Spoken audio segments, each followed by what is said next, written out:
power is now. My name is Eric Frazier. It's a beautiful day in Southern California, a great day to talk about real estate. And folks, we are continuing a series that began last year, in actually April of last year, in which we wanted to bring to light some of the challenges, the issues, the opportunities that exist with the 1968 Fair Housing Act. April 11th, 1968, President Johnson signed it into law, and man, did it take a lot to make that happen. Cities burned down, riots in the street. Many believed that it was signed into law just to keep us quiet, not to really have any real lasting reforms. And here we are, 54 years later, and we're asking the question, is the 1968 Fair Housing Act meeting up to its expectations? Is discrimination in housing still a problem? Well, I have been interviewing experts across the country to talk about this important issue, and I have an expert with me today. Her name is Farah Wilder. She is the Vice President, Chief Diversity, Equity, and Inclusion Officer of the California Association of Realtors, one of the largest state associations in the country. Farah is also on the cover of our April magazine. Last year, Farah joined us to talk about the Fair Housing Act, and this is our second season of discussing this very important law. Thank you so much, Farah, for joining us today on The Power Is Now. Thank you so much for having me, Eric. It really is an honor and pleasure to be here. The pleasure is all mine. I really appreciate your commitment to equity, to diversity, to inclusion. I'm very happy that CAR has hired you to help them to see to that their goals for fair housing and for diversity are being met at the state level with the association. And I'm excited to hear about the great work you have been doing. So, but before we get into those questions, we have a tradition on this show where we ask all of our guests, what does the phrase, "the power is now," mean to you in the context of who you are and what you do professionally? And actually, too, since we're talking about fair housing, what does it mean in the context of fair housing? The power is now. What the power is now means to me, and this is a very important question, it conveys a sense of urgency that we cannot delay in doing what we know is the right thing to do, saying what we know are the right words to say. If we delay, you're not guaranteed tomorrow. Those words, those actions may never get done. And we know that so many correct, right things have been delayed for so long. For example, the goals and the dreams of the people who brought into effect the Fair Housing Act, we're still waiting for that law to fully take effect and do what it was intended to do. So the power is right now to do what we all believe is the right thing to do. Farah, I love that response. You're absolutely right. Justice delayed, I think that it is impacting us because we're still not achieving the goals. We're not achieving the goals that I believe that our parents and our grandparents may have seen with the passing of the 1968 Fair Housing Act. The homeownership rate for African Americans is still very, very low, and for minorities in general. And we're still seeing litigation as a result of discrimination in housing and redlining. And so is the 1968 Fair Housing Act achieving its goals? Well, that's a question that we're going to dive into further, but before we do, and again, thank you for that Power is Now statement. You are the Vice President and Chief Diversity, Equity, and Inclusion Officer of the largest state association, I believe, in the country. And that is a big deal. First, congratulations. This is I think your second or third year now in this role. It's my second year. Yes, I started in September of 2020. And so sometimes it feels like I've been doing this for many years, and sometimes it feels like it's just been a week. So depends on what day you ask me that question. But yes, it is going on it's my second year now. Well, this is an example of a state association taking action because prior to you, a position that really is bringing attention to diversity and equity and inclusion didn't exist, right? Not recently. I think maybe 20 years ago, there was someone who was actually in this role, and I heard that she was fabulous. There was a committee, cultural diversity committee, many people who a lot of folks in our community will know, Alan Okamoto, Evelyn Arnold, all of these folks, Dolores Golden were involved in the cultural diversity committee, but that committee was subsumed by other committees and kind of lost steam a long time ago. So now 15, 20 years later, we're back to continuing on this road towards working on diversity and fair housing.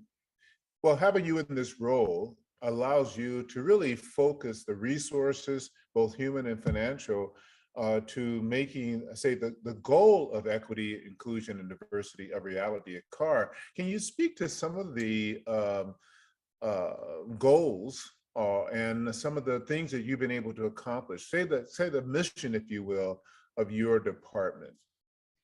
The goal is really to fulfill the goals of the Fair Housing Act, to make sure that home ownership and housing opportunity is available widely to everybody who desires to live anywhere they want, to have the opportunity to compete for the housing and home ownership opportunities that they would like to have. And we know that these disparities and gaps are widening. Unfortunately, it's very expensive in California, and also there still continues to be issues of, and I would call it bias, because I think this day and age, it's very rare for people to really intentionally or understand that they might be treating people differently.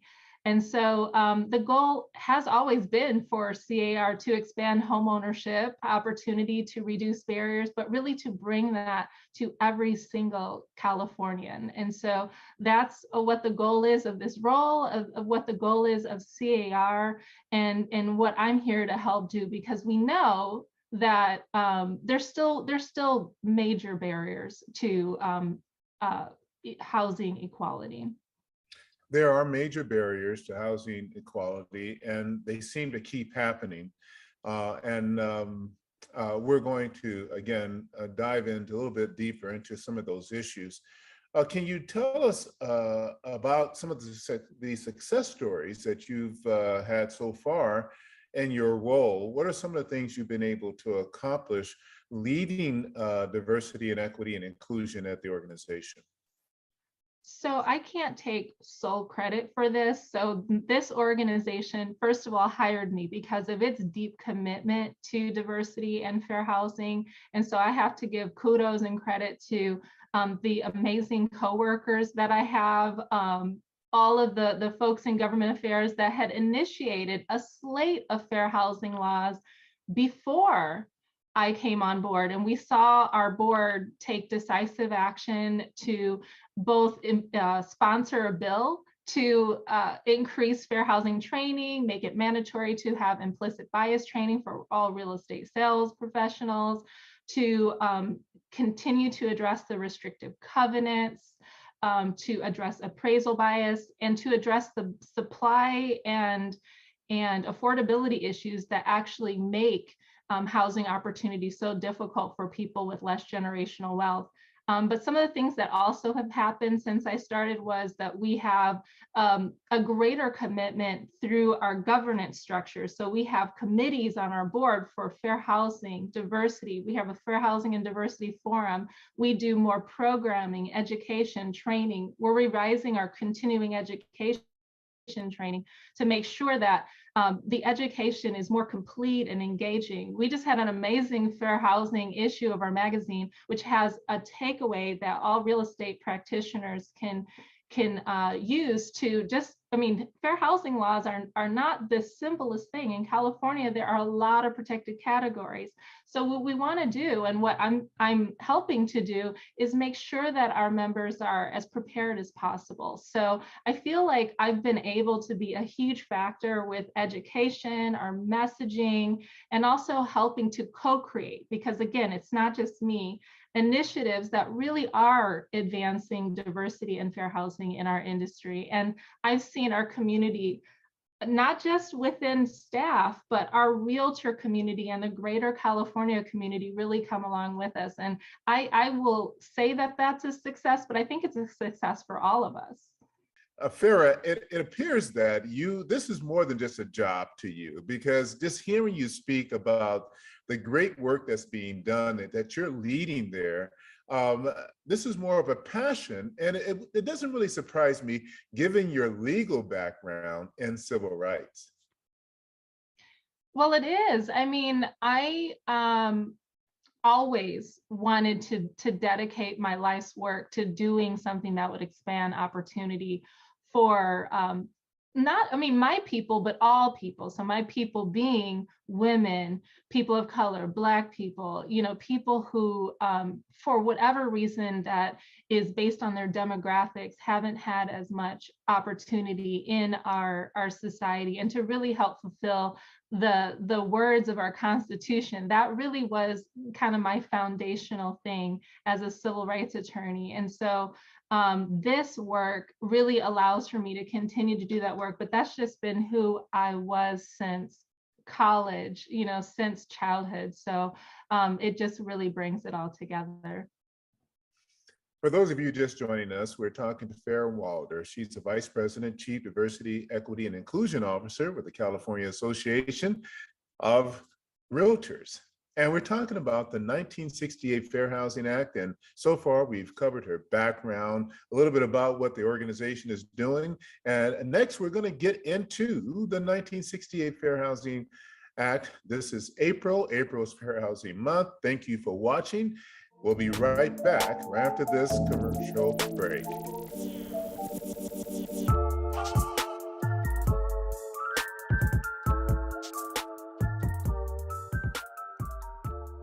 Want to keep up with the current developments happening in the world of real estate? The Real Estate Roundtable, hosted by Eric L. Frazier, is a show you do not want to miss. The show features a panel of VIP agents who are passionate about helping people. It is what they do best. They discuss today's hot topics, latest market updates and trends. The panel also conducts interviews with prominent figures in the industry. New episode every Friday live on Facebook and replay on the Power Is Now YouTube channel.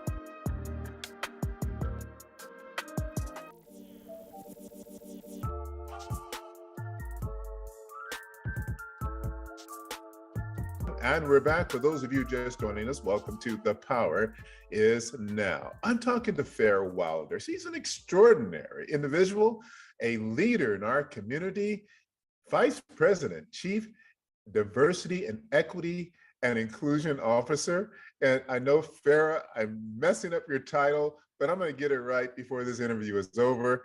I really appreciate you taking time to join us today to talk about the 1968 Fair Housing Act. Now, April is fair housing, and I hope that all organizations involved in housing are really shedding some light on it and talking about it. So I want to begin this segment with asking you the question, Fair Housing Act, is it still needed today? Do we still need a Fair Housing Act?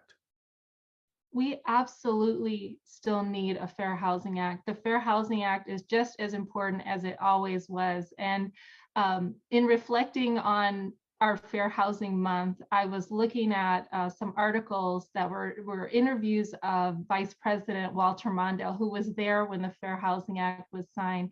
And what he was saying, just a few years before he unfortunately passed away, he passed away last year, was that we still have not fulfilled the goals of the Fair Housing Act. He listed a number of areas that still needed quite a bit of work and pretty much seems similar to the time period of the 1960s. So We haven't talked about fair housing enough, unfortunately, and I think that this is improving. As difficult as it is, it's becoming more common for us to talk about race and fair housing in our real estate industry. Some people have been talking about it, but as a whole, we really haven't done the work that we needed to do to start to address our customs that are rooted in a time period where people were excluded, the kinds of language that are rooted in a time like exclusive communities, when people were excluded, the biases that people have that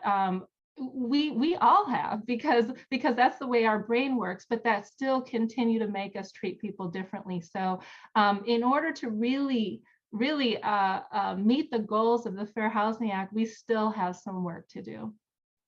Now, you mentioned earlier a few things that CAR is doing, and I'm so glad they're doing it because I think large organizations, some of the larger state associations, and including like NAR, the largest real estate trade association in the country, I think they have a responsibility to lead the way so that others will follow. You mentioned a few things. Can you talk about how CAR has taken advantage of this month to dedicate time, resources, attention to fair housing? So CAR, as I mentioned, has always been it's always been a primary goal to expand home ownership opportunity. What I will also mention is that there was an unfortunate point in time in history when realtors actually opposed fair housing laws. And what we can learn from that time period is that the power that we had to oppose fair housing laws, and we were successful for a short period of time in overturning California's first fair housing law, is that we have the power to do so much good with policy, with our community, with the number. We have over 200,000 members. So rallying everyone behind the cause of expanding homeownership opportunity for underserved communities. So some of the things that we're doing are, we're having a big Fair Housing Day, May 17th. This is our first ever that I'm aware of Fair Housing Day. And we are going to talk not just about the basics of fair housing law. We're going to cover that because we can always use a refresher with our fair housing laws, but we're going to take it a step further and talk about how every single realtor can work to help expand opportunities, to help break down some of those barriers for people who historically have been underserved. So other things that we're doing is, let me think, that was a big one. Oh, we have a grant. Sorry about that. We have a grant that actually we're really excited about.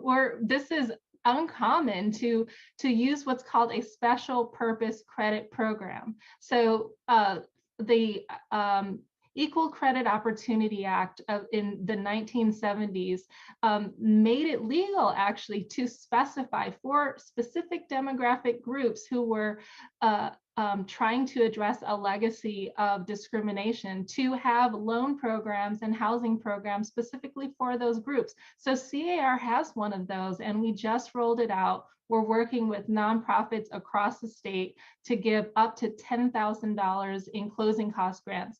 But the recipients have to be a member of an underserved community. And so this is new, and we're hoping that people will donate to our housing affordability fund, but we'll also model these kinds of programs. This program layers with other down payment assistance and home buyer assistance programs. And of course, we're continuing to do education and beefing up our education for our members and for the community about fair housing. And so many other things, but those are two that I'm really excited about. Now, this program will focus on Black, Indigenous, people of color, right? BIPOC. So will others be involved as well? Absolutely. So with the closing cost grant, you have to be a member of underserved communities. And those communities, of course, very much so will include people of color. Also, we have a Latino professionals network, and we have rolled out a Spanish language advertising campaign to really help our very large in California, our large Latino community know, some of the opportunities to purchase homes that they might not be aware of, that you don't need 20% down, that there are home buyer assistance programs. We also have a Black Equity Initiative, and we're working in coalition with nonprofits and other groups throughout the state.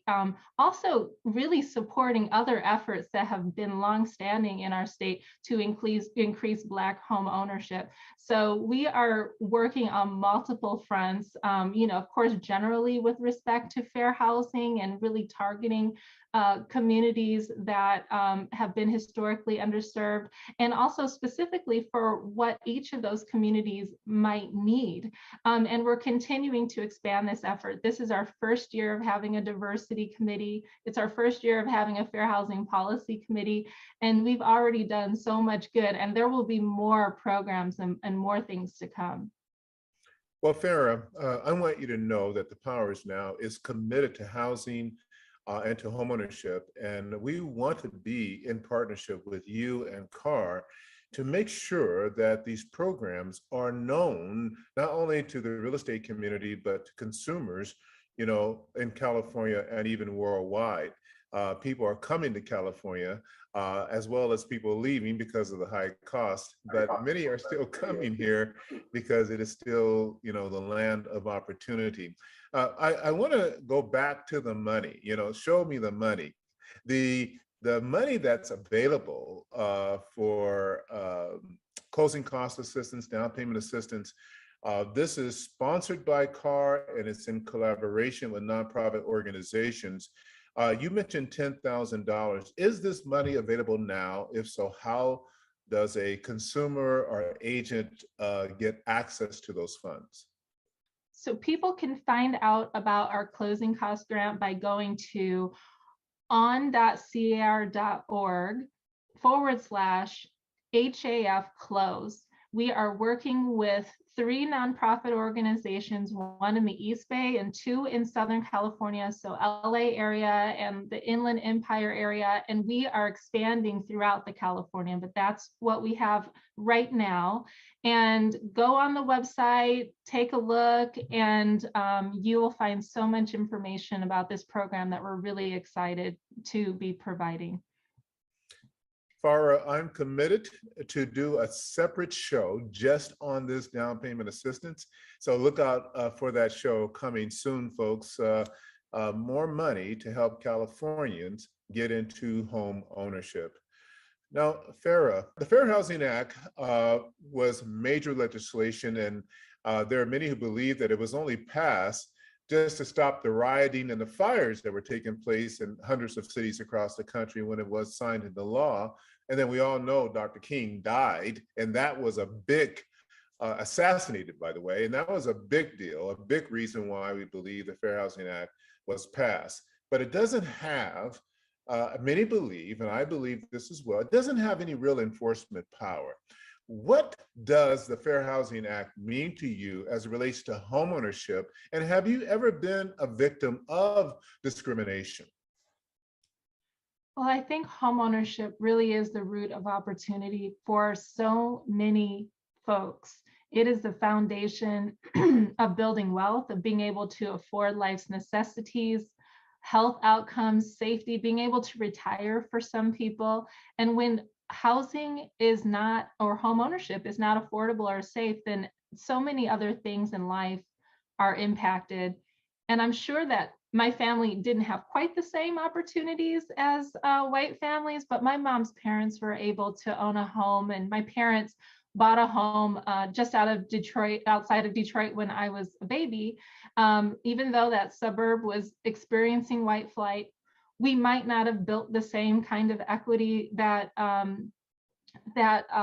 other folks might have, had they lived in different communities. It's hard to know what could have been and would have been had you been born under different circumstances or a different race. But that opportunity meant everything for me and my friends, many of whom were Black. Many of my friends' parents owned their homes. when I moved to California, things were much different, and you can see the impact of that. We have huge home ownership gaps in California, and I do think that our communities of color struggle. You know, they have more housing insecurity. Our homeless population has a much higher percentage of people of color, particularly Black people, than the percentage of Black Californians. But I can't personally say that I remember housing discrimination, and we'll probably talk about this later, but you often don't know if you're being discriminated against. That's the purpose of fair housing testing. But where I have seen it is with my clients. As a former realtor, real estate agent, you know, I had clients who, many of them had many different identities. So my LGBTQ plus clients, many of whom were people of color, had sometimes very insensitive misgendering happening, icy receptions, you know, and we're talking also, you know, just people of color, myself even, you know, going on listing appointments sometimes, or showing property with my clients of color or clients of different demographics. But maybe even more so because I was in the Bay Area, I would say that those, even though those experiences stick out for me, they probably weren't as common as I remember them. But when they happen, you remember them. But the lack of generational wealth, the lack of parent support for many of my clients of color, particularly my Black clients, more student loans, that was a bigger factor, especially in a very expensive area. So it's the legacy of discrimination that many of my clients were facing. And also sometimes the fact that policies were put into place with this without understanding who is being impacted by those closing costs ordinances and those point of sale ordinances that add thousands of dollars. In the Bay Area, in Oakland, we had some of the highest transfer taxes in the state, and that is impacting your first-time buyers more so than the investors or the folks who have more money. So that was the legacy of discrimination. I think it had a bigger impact on my clients of color, although I can't say that they were always being discriminated against. Segregation in California is alive and well, and not just in California, but nationwide. They say the most segregated place on earth is still the church, believe it or not. In California, you see pockets, you know, Asian communities, Latino communities, Black communities, and this is the result of discrimination and steering from real estate professionals. Now, I know you're familiar with the Newsday expose of real estate agents out in New Jersey, steering and just flat out not even wanting to help people of color. Do you see that discrimination and steering by real estate professionals, is it still a really big problem today, or has it improved? Well, I think it's hard to tell, although when we saw Newsday, I think this rang true for a lot of us. And so we thought, oh my goodness, you know, this fair housing testing doesn't typically happen to real estate sales agents, although when they scan newspaper ads, or when in California, they make phone calls and say they're using Section 8 vouchers, there's still a lot of discrimination that can be detected. So just because we don't have a lot of complaints here in California, and I would say that folks don't always know, like I mentioned before, that they're being treated differently. Fair housing testing, which was essentially what the Newsday investigation was, it was a simulation of what happens by nonprofit organizations all the time, really does show, and this happens in other states outside of New York, including Texas. There was an investigation that showed quite a bit of different treatment and steering by, unfortunately, real estate professionals, that it is something we should take seriously here, and probably happens more often than we know. And one thing I will say is that the Biden administration has put a lot of funding into the nonprofits that do the fair housing testing. So I think all real estate professionals, including, people of color, because we all have biases, really need to make sure our business systems, and this is something we haven't talked about enough. I don't remember getting trained on business systems that are consistent to ensure that every single client gets treated the same, because unfortunately, whether it's intentional or not, if you have inconsistent business systems, then you might treat people differently. And I do think that that does happen quite a bit more than we're aware of. It's not just business systems, it's also just the whole process of marketing and advertising, which I know Facebook has tried to prohibit, so that you only work with a certain type of clientele or a certain race or a certain group. And then add to that, everything is happening online now. And so the next frontier of discrimination is in the algorithm, it's in coding, it's another sinister and very covert way of discriminating through writing code and algorithms. There's a great book out called the Weapons of Math Destructions, and which talks about how companies are really discriminating at the very front end in coding and software programming. They're bringing their biases to the table, and when setting parameters for conducting business, it really doesn't matter what it is, from real estate to investing. Well, you make a lot of great points, because what I think we have to remember is that when at one time race and valuation were linked, and that was the basis for the redlining map. And so not just race and valuation, but race and risk. And that was kind of the foundation of how some of these communities were created and segregated. And we can see the legacy of this segregation in the in how the racial composition of our communities is not so different than, initially when these redlining maps were actually legally able to be used.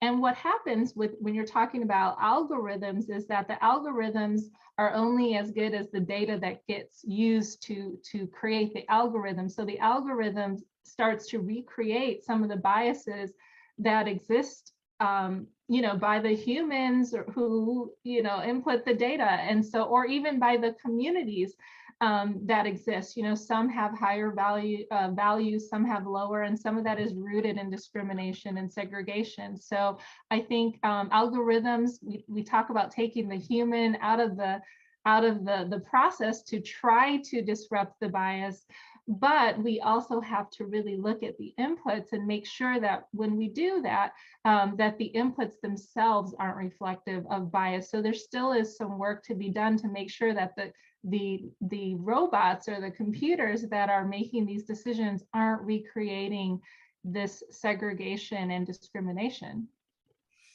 And they very well may be doing just that.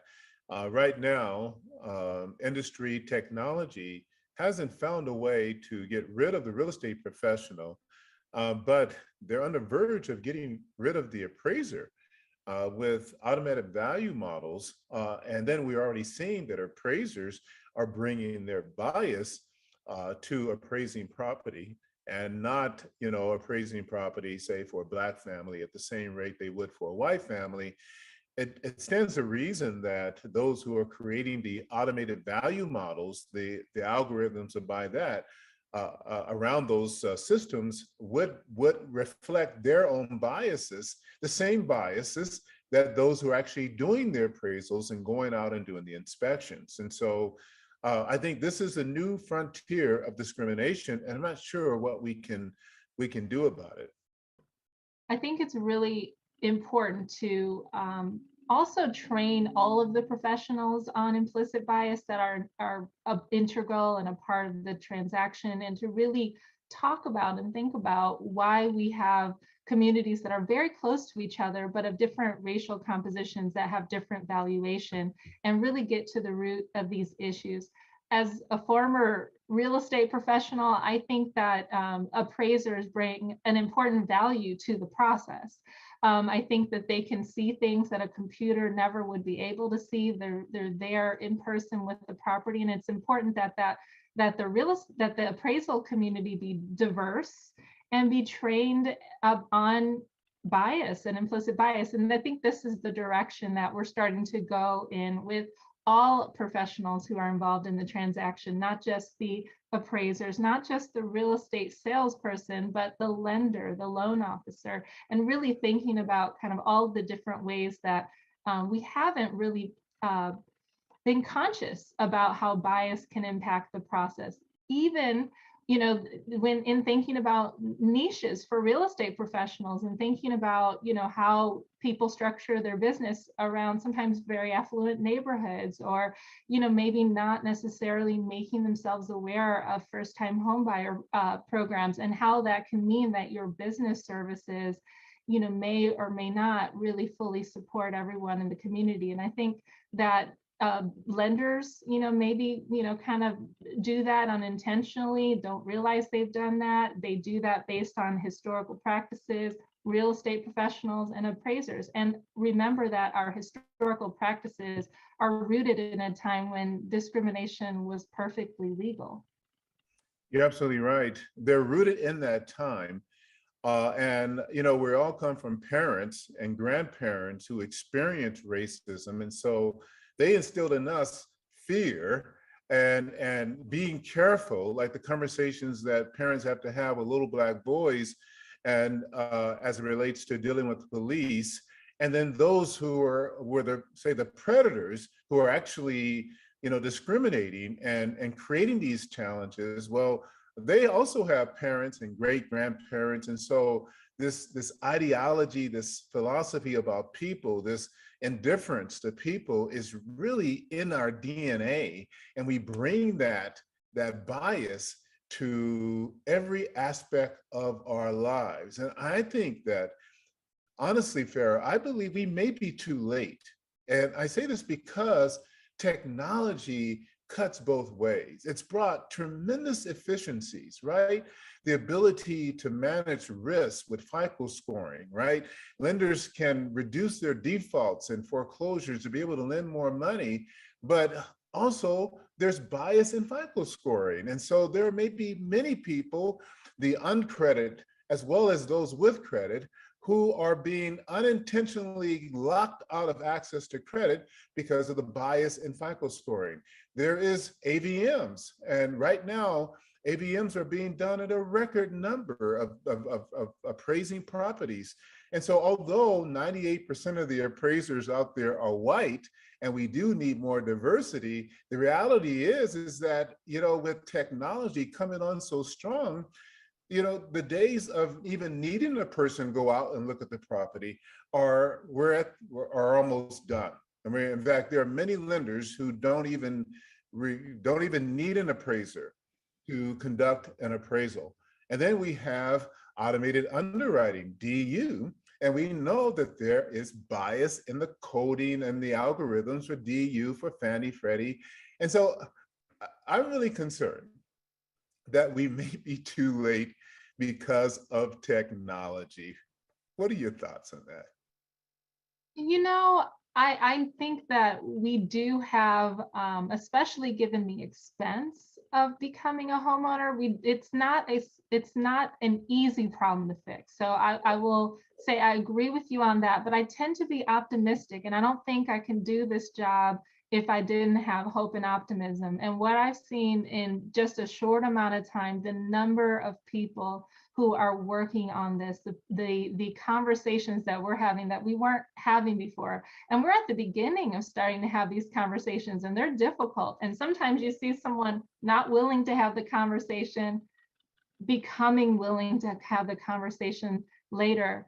And humans are really amazing folks. We've had major homeownership and housing problems in our history. I mean, around the New Deal era, we had a major housing shortage at that time, and we've created systems throughout American history that have improved the lives of many Americans. And that doesn't mean it's applied to everyone, but I do think that because we are creative, when we come together, we can do amazing things.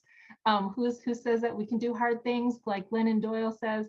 I do think that we can, if we really work towards working together and having these difficult conversations and figuring out the source of the problem, make an improvement with these things. I don't think it's too late. I do think it's difficult, and I do not think that the wealth disparities go away overnight. I mean, I think you've got folks who have a major head start, and that is concerning. But I think that we can put some effort towards it that in a way that we haven't put before, and really start to see some of these things shift and change.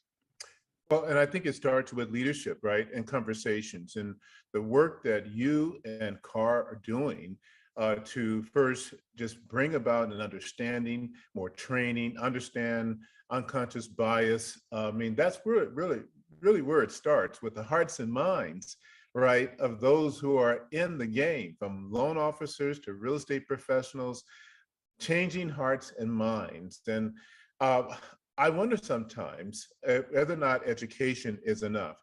The next, growing, I would say, business in the real estate are for sale by owners, and we'll call it investment companies like Open Doors. They're buying property and then reselling them without the use of a realtor. There are people selling their homes on their own, and they're not licensed. They don't have any fair housing training or even just the practice of real estate. And so a lot of potential there to discriminate, even though it may not be intentional, but to discriminate. Do you think there ought to be some type of requirement for anyone looking to sell their home or to be involved in a transaction to have some type of licensing or education before they do, since real estate is such a significant part of the GDP of every state and, of course, the whole economy? I don't know if I could say that should be a mandate, but what I will say is that there is a huge benefit of working with a trained professional that has a requirement to follow fair housing laws, be educated on fair housing laws, regular continuing education requirements. And this is not just for fair housing laws, right? Homeowners or home sellers have to comply with disclosure laws, all different kinds of laws that most folks might not just be generally aware of. So there's a huge benefit of working with someone who does have these requirements. In California, if you kind of add it up, there are maybe 22 or so protected categories. And then there's how implicit bias works, which again, we're involved in this conversation because we're in the industry, but so many home sellers and homeowners aren't involved in these conversations regularly. So it can be extremely helpful for mitigating risk for someone to use a trained and experienced real estate professional. And so I definitely would say that. And of course, the realtors and some of our member benefits do offer quite a bit of training. And if you're working with a realtor, we have a code of ethics, and there is a complaint procedure for anyone who feels that they've been discriminated against or treated differently. So there's an extra added layer of protection for a homeowner and a home buyer, who uses a realtor or even a real estate agent. Well, and I think that's the role of government, right? To provide that protection for the consumer, to require licensing and education to ensure that sellers and buyers, that everybody's being treated fairly and they're doing the right thing. And I really believe that the state should get involved for anyone involved in the sale of real estate, that there should be some required education, maybe a permit issued so that they cannot claim ignorance for violating the law or not understanding protected classes or the fundamentals of real estate practice and the disclosures. And if they decide, if after receiving that training, they still want to do it, because I know I wouldn't, I would hire a realtor, then they knowingly take on the risk associated of violating the law. So I'm hoping that those out there who are watching and listening will hear me, because we're having conversations with our representatives here about it, and maybe it might become law, and maybe something will result in it, because that is also the new frontier. With the DIY movement is alive and well. People think they can do anything, just about anything, without the help of a licensed, educated professional, right? I mean, my wife always wants me to fix things or break around the house, and I am not the one. I'm just not. And she hates that. She always compares me to other friends and their husbands who fix everything. Not me. I believe in hiring the professional to get it done right the first time. You know, I agree with you, and in the sense that, you know, I personally will, to protect myself, will, you know, enlist the help of a professional. But what I will say is that enforcement is really key on these laws. Having a law that isn't enforced is almost like having no law at all. And so even if someone, whether they're a real estate professional or a homeowner, is unaware of the law, and I'm not, this isn't legal advice, because I'm no longer, you know, an active, you know, my license is inactive. But what I will say is I don't believe that ignorance of the law allows for you to get away with violating the law. And the penalties can be very, very steep if you are caught violating the law. And the complaints have increased because there's greater public awareness. There's a lot of campaigns to raise awareness. The Department of Fair Employment and Housing has increased their staffing. So, and the nonprofit fair housing organizations throughout the state are increasing their fair housing testing and their staffing as well. So I think that homeowners and home sellers, home buyers, not home buyers, home buyers should be aware of their rights and how they can enforce their rights. But everyone should be aware that it's really important to be up on these laws, to understand them, and a professional can really help make sure that you are not unintentionally discriminating. And one common way that I used to hear, and I think, you know, I hope it doesn't still happen, but it hasn't been that long since I was practicing real estate, but you'll hear a seller go, you know what, we went with the family because we raised our family here, or I felt similar to them, or, you know, something, you know, about them just really, and, you know, most of the time that's based on demographics. And familial status is one of those protected categories. And of course, those biases can be based on race and other things too, sexual orientation. So a real estate professional is trained more and more. The training is getting more and more targeted toward this implicit bias to help ensure that the home seller, you know, isn't crossing that line. Right. And so innocently so, right? I mean, we Absolutely. grew up here, we raised our kids here, we want to have a family to buy this home, and so innocent, but yet so illegal. The Fair Housing Act doesn't really have any power. You've made a great statement. Having a law and not being able to enforce the law is like not having a law at all. Is there any real enforcement power with the Fair Housing Act?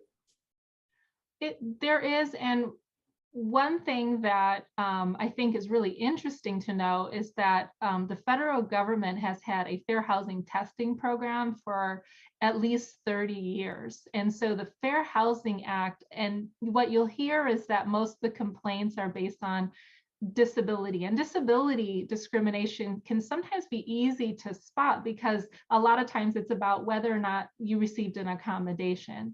But for other kinds of discrimination where it's based on demographics, that can be really hard to detect. And that's where fair housing testing comes into place. And I would say, during the previous administration, fair housing testing was woefully underfunded.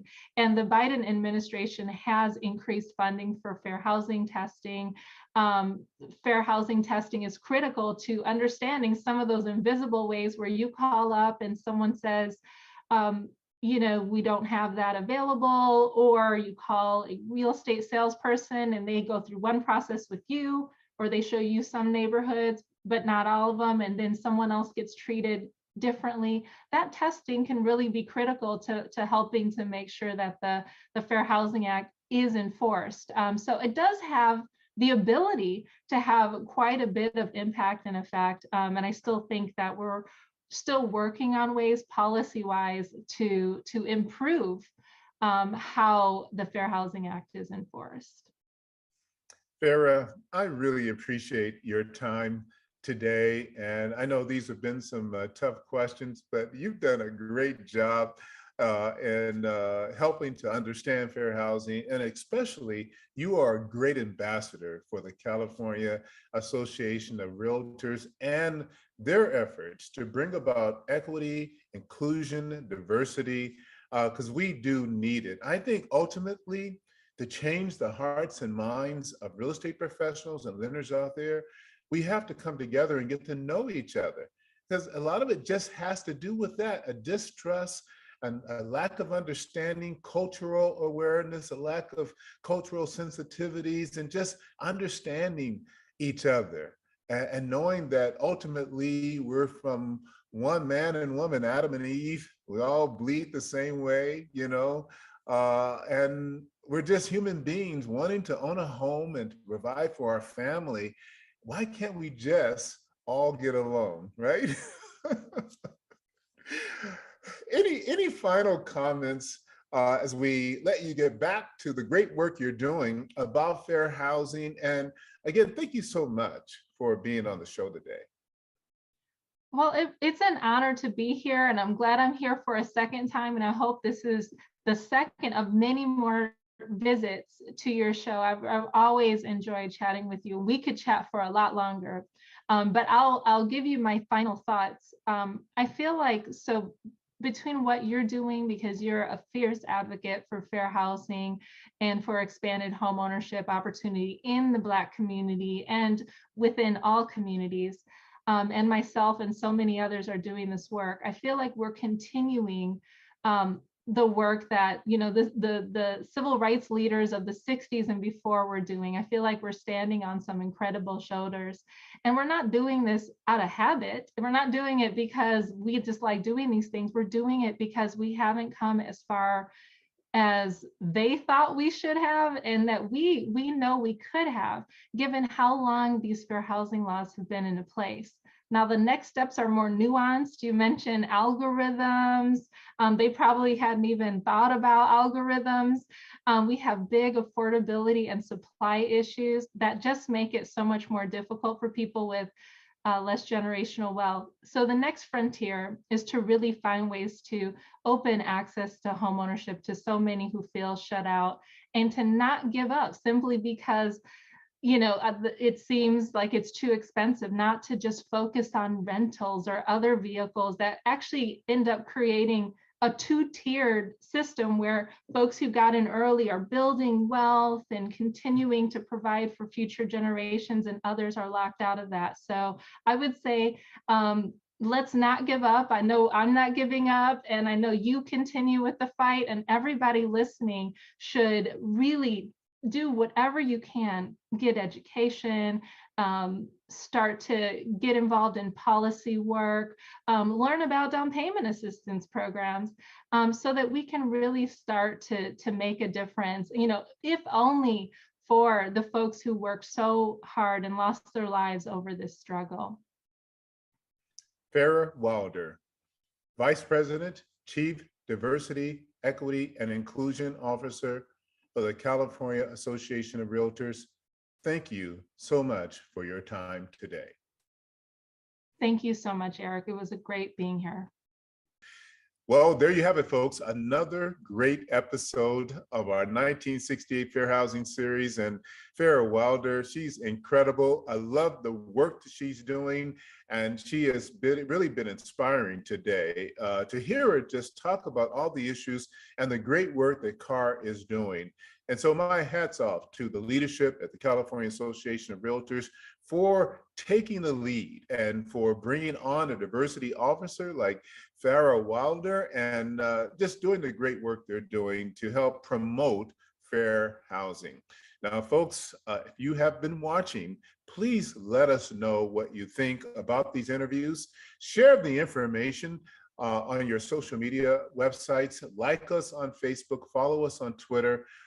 You can watch us on our website as well. We broadcast 24/7, 7 days a week on our website, as well as we're on Apple TV, Roku, Fire TV. And if you haven't done it yet, please download our mobile app, Power is Now TV, on all mobile devices and tablets. Thank you for watching the 1968 Fair Housing Act. There's more to come. Remember, we are at our best and we maximize our success when we act now. The power is now.